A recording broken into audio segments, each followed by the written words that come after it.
Hey viewers, Seattle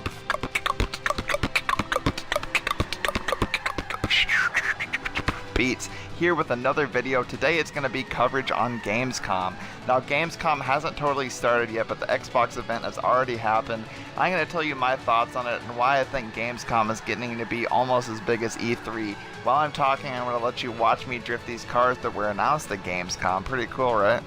Something that was pretty freaking cool that happened to me when I was watching the Gamescom Xbox event is right before that, a few days before, I was doing a podcast with one of the other feature creators named UTX Dark Aim 27. He's a pretty cool dude, but anyways, we were talking about what we wanted to see at Gamescom, like Gamescom predictions, and I predicted that we would see more stuff on the Halo 5 beta and some actual hands-on gameplay with Quantum Break, and we got just that. It was pretty freaking cool to have my predictions right.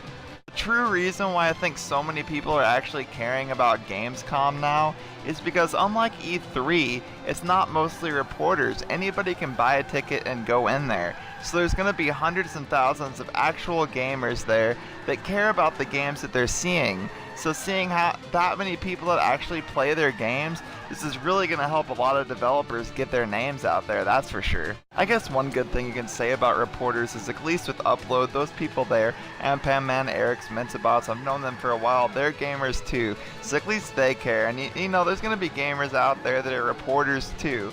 But what I'm going to say is an event that's actually almost truly for gamers is really going to help small developers get their names out there. They really need that. Something that I just can't help to get off my mind, even though I'm enjoying drifting these cars, pushing them to their limits, I just can't stop thinking about one thing. Goat Simulator is coming to Xbox One. This cult classic from PC. It's just the funniest game ever. I had more laughs on that game than I could pretty much imagine on anything else.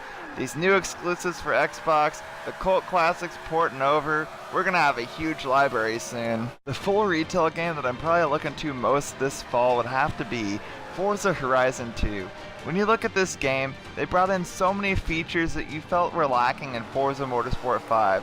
Those large car clubs, cool car meets, sharing your tunes, sharing your paint jobs, and also what people wanted from Horizon 1 that wasn't there, you'll now have tuning and Forza 5 physics. Well, what I'd have to say that I'm most hyped for based on the conferences and the betas I've experienced this year for the fall would have to be Halo the Master Chief Collection, The Crew, Grand Theft Auto 5, and Forza Horizon 2.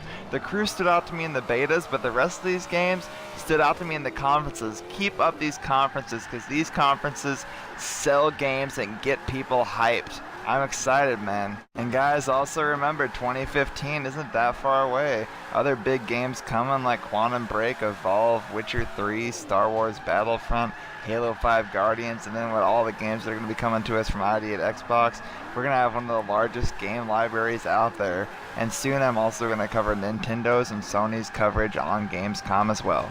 Well guys, I hope you enjoyed my drifting during my Gamescom coverage. Gamescom is a great event that's for the gamers.